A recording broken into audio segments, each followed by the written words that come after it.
Periyava Sharan. Vakratunda Mahakaya Suryakoti Samaprabha Nirvignam Kurume Devo Sarva Karyeshu Sarvada. Guru Brahma, Guru Vishnu, Guru Devo Maheshwaraha, Guru Sakshat Parabrahma, Tasmai Shri Guruve Namaha. Voice of God, Volume 1. Introduction. Location: Kalavai, a small town in the Vellore district of Tamil Nadu, India. Date: February 13, 1907. A young boy of 13 is chosen to become the 68th Peedathipathi of Sri Kanchi Kamakoti Peetam in the illustrious parampara of Acharyas who adorn the Peetam established by Sri Adi Shankara more than 2500 years ago. That boy is none other than His Holiness Jagadguru Sri Chandrashekarendra Saraswati Swamigal.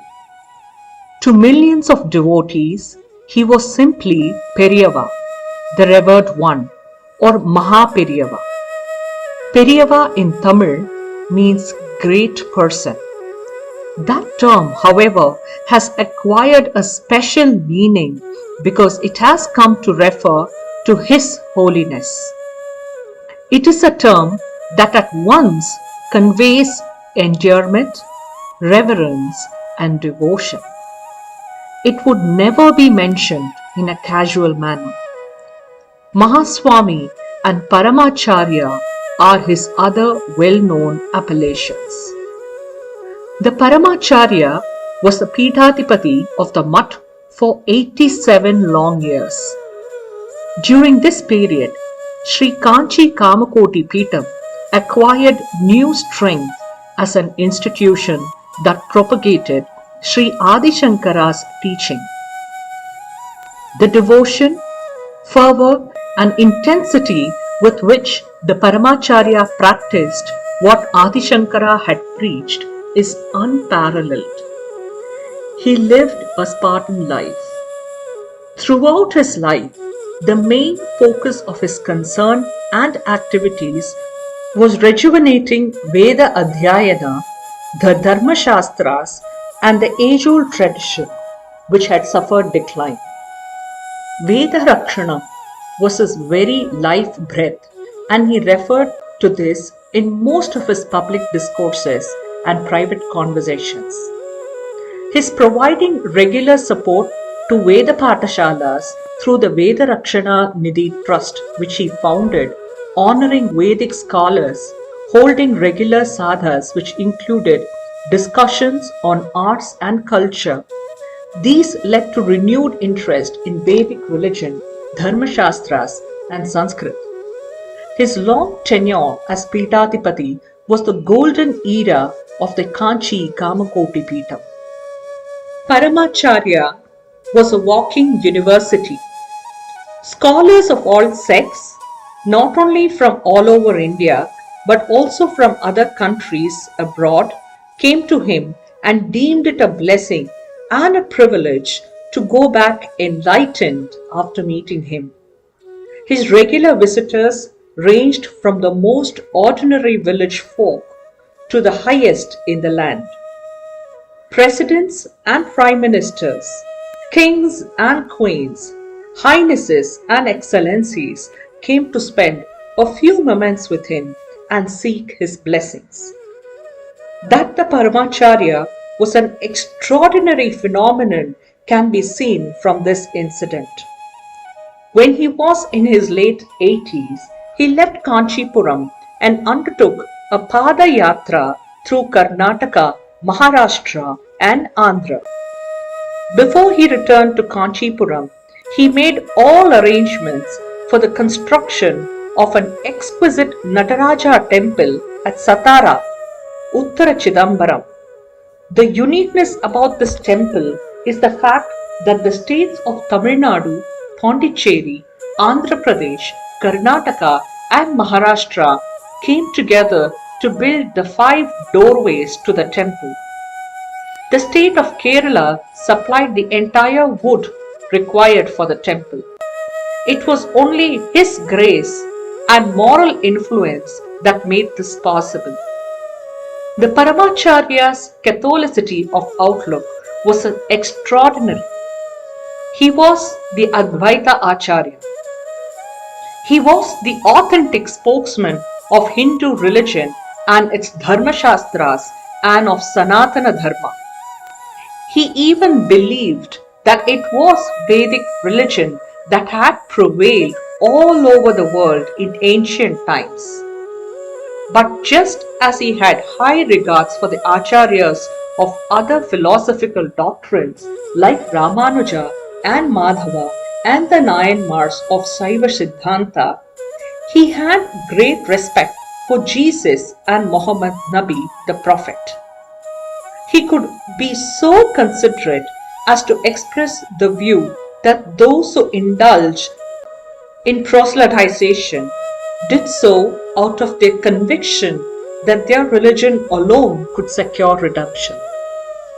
February 13, 2006 marks the beginning of the 100th year of Paramacharya Sannyasa Swikarna, entering the ascetic order, and Peetarohana, becoming the head of the Kanchi Kamakoti Peetam. Sri Kanchi Mahaswamy Peetarohana Shatabdi Mahotsava Trust has been specially formed to celebrate this significant milestone in the spiritual history of India. The main objective of the trust is to spread the thoughts and the message of the Paramacharya across the world, not just to his devotees, but even to others who might never have had the opportunity to have his darshan. With this objective in view, the Trust has undertaken on priority the translation into English and other major Indian languages of his discourses in Tamil Upanyasa. To begin with, we have chosen Deivathin Kural, the voice of God in Tamil. It is a collection of the Paramacharya's discourses starting from 1932. There are 7 volumes, each of about 1,000 pages. His talks cover a wide range of topics apart from all aspects of Vedic Dharma and Hindu religion, which is the main focus. It is a veritable encyclopedia of Hindu religion and Dharma to which people refer for authentic information on these aspects. Deivathin Kural is a monumental work by Sri Ra Ganapati, and it occupies a special place among many books written about Paramacharya. Sri Ganapati painstakingly collated all of Paramacharya's talks, conversations, casual comments, answers to questions, etc., covering several aspects of our ancient religion, dharma, and culture. Sri Ganapati not only collected the material but also collated and organized under various subjects everything that the Paramacharya had spoken about a subject over many years at several places. The purpose of the English translation is twofold. One is to reach Paramacharya's message to a wider audience. The second is to use the English translation as the basic text for translation into other Indian languages. The original in Tamil portrays in large measure the simplicity and clarity of thoughts and expressions and the unique storytelling style of the Paramacharya. It has been our attempt to capture it in English. As readers will know, this is not an easy task. In one of his talks, while explaining the need to protect the Vedas in their original form, the Paramacharya himself has, in his characteristic style referred to the limitations of any translations. The Paramacharya's observations are a warning to us, and we are deeply conscious of our responsibility. Effort has been made to address the average reader through this work in simple language. Since the English version is to be the base from which translation into other Indian languages will be done, suitable diacritical markings have been used for Sanskrit and Tamil words. Wherever necessary, the actual Sanskrit words and shlokas have been given with diacritical markings, and the meanings are also given along with the words. This should make it more convenient for the reader than a separate glossary at the end. It is usual to share one's good and memorable experiences with others. When two devotees of the Paramacharya meet, it turns out to be an occasion for sharing of experiences. Entire train journeys could be spent talking only about him and his various qualities. He has indeed created a huge family, truly a Vasudhaiva Kudumbakam. It is the hope and wish of Sri Kanchi Mahaswamy Peedathipathi Shatabdi Mahotsava Trust that readers will experience the Paramacharya through these pages, which in itself would be an elevating experience. His talks do more than providing insight into Vedic Dharma and Hindu religion. There is indeed hope that in spite of the declining moral values all around, Dharma will prevail. It should also be clear that mere wishful thinking will not make that happen. All of us have a duty and responsibility towards making it happen. The many schemes which the Paramacharya introduced are simple and effective. If anything, we have to revive many of his practical ideas and implement them. The blessings of His Holiness Sri Jayendra Saraswati Swamigal and His Holiness Sri Shankara Vijayendra Saraswati Swamigal, the 69th and 70th Acharyas of Sri Kanchi Kamakoti Peetham, have provided encouragement to this trust to embark on a project of this magnitude. It is their sankalpa that the Paramacharya's message should reach every Indian wherever he may be.